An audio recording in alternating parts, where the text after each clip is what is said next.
Can you clarify if there was a link to the fact that you found a spine operation and the threat of eviction?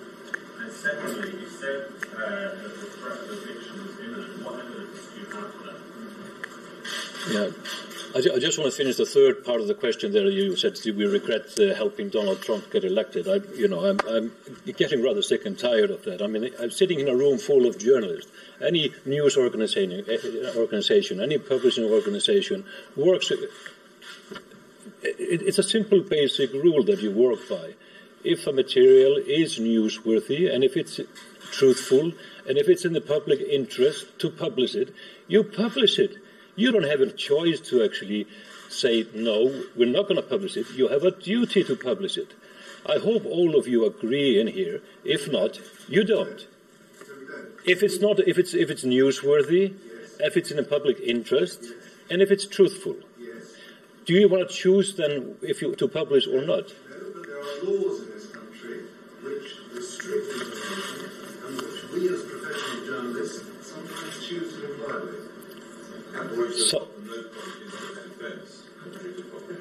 So what laws did WikiLeaks break? For example, libel, there are all sorts of laws. Yeah, what laws did WikiLeaks break? I'm not going to get into that discussion. No, let's start starting a debate here in the room. I'm elected by you, and I as a journalist do my job. You say what you want to do, I will do what I want to do. We ask the questions, this is a press conference, you answer. Well, I am answering the question, and I'm referring to what I believe is a sacred duty of journalists. All right? Sorry, I lost the thread, and I didn't hear the first part of the question. Can you clarify if there's a link between the fact that you found the spine operation and then the threat of Mr. Assange's eviction? And secondly, you said earlier that the threat of eviction was imminent. What evidence do you have for that claim? If I understand your question correctly, I don't believe that this material sort of showing up has a connection to the escalation of the threat of eviction by Julian. I don't have any basis of that. On Friday, we had high-level sources confirming that high-level Ecuadorian sources confirming that the eviction was imminent within hours or days as it was presented to us. Okay, I think we have, do you want to add something? I think we have room for a couple of more questions before we finish. Yes, go ahead, ladies. Speaking about Ecuador, the allegations of Julian violating the protocol, the Foreign Affairs Minister has said in the last 2 days that A, they have the right to investigate Assange for violation of privacy. B, he has violated the protocol several times, and he's actually going to Parliament, Ecuadorian Parliament tomorrow, to inform MPs about the case and the protocol, and if Julian had violated this protocol.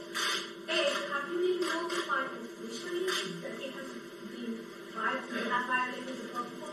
And B, do you think this is a way to escalate the case in order to evict him if you have a high-level source that says they want to release him in the next few days? I mean, it's definitely used as Peter explained very well before, to evict him from the embassy, and I question the validity of unilaterally imposing something of asylum terms years and years after asylum is granted.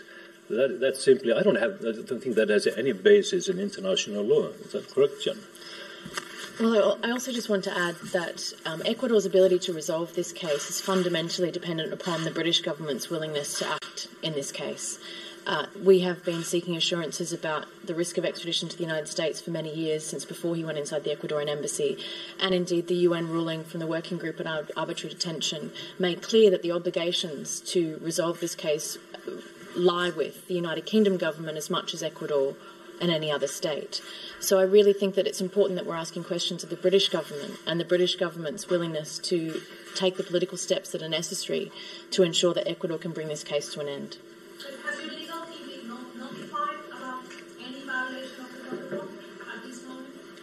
The protocol inside the embassy is inherently arbitrary and continues to change. We've asked Ecuador to provide us with a written copy of it to ensure that there is fairness and to ensure that Julian can comply with whatever the rules are. We think that there is significant difficulties with the protocol, and we have asked Ecuador to provide us with a copy so that we can ensure that we're following those rules and that we have a clear list of those rules. Oh, in the back, please, the lady in the back. How much of this has to do with the publication of details of the relevant reports of Wikileaks? Can you confirm or comment on whether Julian Assange being directly approached to cooperate with Macro given that photograph? Not to my knowledge, and I don't see a link there. Can you confirm or deny on the record whether or not Julian Assange has been approached by the Special Counsel? Our US counsel has made clear that we have not been approached by the Mueller inquiry at any point. You were first. Yes, could you go into a bit more detail about what you know about the link between this information being gathered within the embassy, clearly by officials, as you said, and it turning up in Spain? And how on earth did that happen? Do you suspect a deliberate involvement by Ecuador? What do you know of how the information got from the cameras to Spain? I don't know very much about that, and I assume that that will be a part of the investigation by the Spanish police authorities and by his Spanish lawyers. They would demand information. However, we do have more material from that we recorded, or I recorded in Spain, and it will possibly cast more light on that chain, how it ended up in Spain, and we will put it online and make it available shortly. But you can't say anything about it now? Now, it would be speculative, and I don't want to speculate about how it came about. My question is similar, that you've met with these guys. Is there anything you can tell us about them? They're in Spain, are they Spanish, are they Ecuadorian?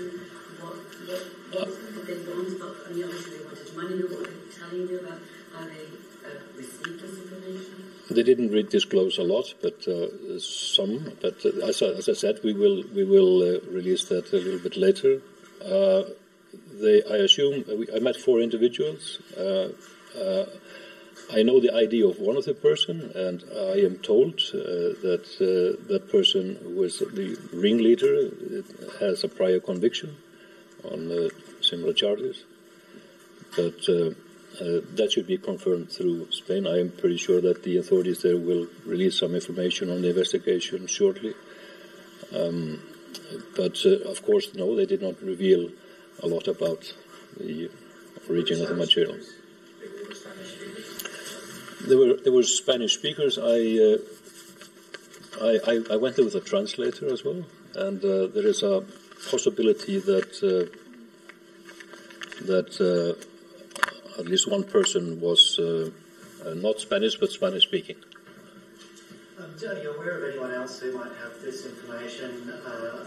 Did they have kind of, dead man's drop or something to make it become more widely available? And also, how much of this information that was gathered in this trove will Wikileaks be making public? Well, I mean, I showed you basically what I had with the samples that were sent, so that's making it public. And I was shown just information on a computer. I was able to grab a bit of the screens with a hidden camera that I took to the meeting, just to give you a sense of what it entails. So that's basically for you here. That answer your question. So, is there one more last question in the back there? Yes, I understand. I think you said that the everywhere president has alleged that Julian Assange has hacked his phone from inside the embassy, which seems very unlikely. Is the material that emerged that he's been accused of hacking, does it have any relation to prior releases by Wikileaks? And if so, what is that information generally by the Commission? I'm not. I don't know the nature of that information. If you're referring to the INA papers, but I was simply saying categorically this was not work by Wikileaks, and it was published by someone else. So the claim that is made that this is somehow the work of Wikileaks or Julian Assange is I totally deny that, and it's absurd. I'm just going to a lot of quite use of words, which is absolutely terrifying. You're connecting this, you think, to actions by the US government, but you've been a bit that you haven't got any hard evidence of that. That is speculative at the moment. You mean the intelligence gathering inside the embassy? Yeah. I think it's a part of an escalating attempt to evict him out of the embassy with the end result of having him extradited to the United States. I think it doesn't take. I mean, if you connect the dots, it's pretty easy to draw that picture. Sorry. You don't have any evidence of that. What evidence do you need? I mean, if it walks like a duck, if it talks like a duck. I mean, the New York Times did report several weeks ago that there had been a secret meeting between Lenin Moreno and a representative of the Trump government, where Moreno had offered to hand over Julian Assange to the United States in exchange for debt relief or an IMF favor of some kind. I just want to nail down, you do not have any hard evidence to give us today of US involvement. You are supposing that to be the case. Of a US involvement in setting up the security cameras in the embassy or gathering the material. What kind of proof were you then? I'm asking the questions here. Yeah. I'm just trying to get it nailed down. You do not have any hard evidence of that to give us today, do you? It's yes or no. I mean, you'd have done it by now. Well, we know that there has been a request for this material. We know that there was a request for. My question is clearly no, isn't it? You don't have any evidence to say that this material was handed over to officials in the United States. Well, no, but I do. We do know that there has been a request of assistance. There will be of interrogation of diplomats in the Ecuador embassy, and there was a request to hand over material of this nature. Indeed, and we know of the compliance that the Lenin Moreno government has been showing. All right. Okay, I think we. You want to add something? On the last point. One more question. The Department of Justice of the United States requested the Ecuadorian government for judicial cooperation on the investigation of Julian Assange. As part of that, the Ecuadorian government accepted the humiliation of its diplomats and civil servants that work at the Ecuadorian embassy. No less than 12 to 15 people, including ex-ambassadors, were interrogated by North American prosecutors in Ecuador and online in London. I myself was requested for a testimony. And of course, I completely refuse it because it's humiliating. Nobody can even imagine if an Ecuadorian prosecutor requests the United States to submit American diplomats to be interrogated by an Ecuadorian prosecutor over a political refugee that has the protection of that country. That is, for me, the best evidence of the collaboration between the current government and the United States in order to hand Julian Assange over them.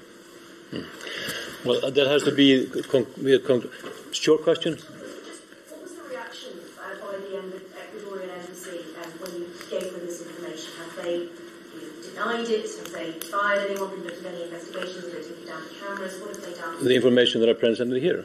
They haven't been told that they probably learn after this meeting about the. Well, we have to. Practical question. The material that you were showing there. Yeah. Putting that online for us to access, or do we all have to come back and fill in the screen if you go through the presentation again? Well, I'll try to put the thing online. Okay. Well, thank you for coming. We are a little bit over time here, and thanks for your interest. Let's conclude. Thank you.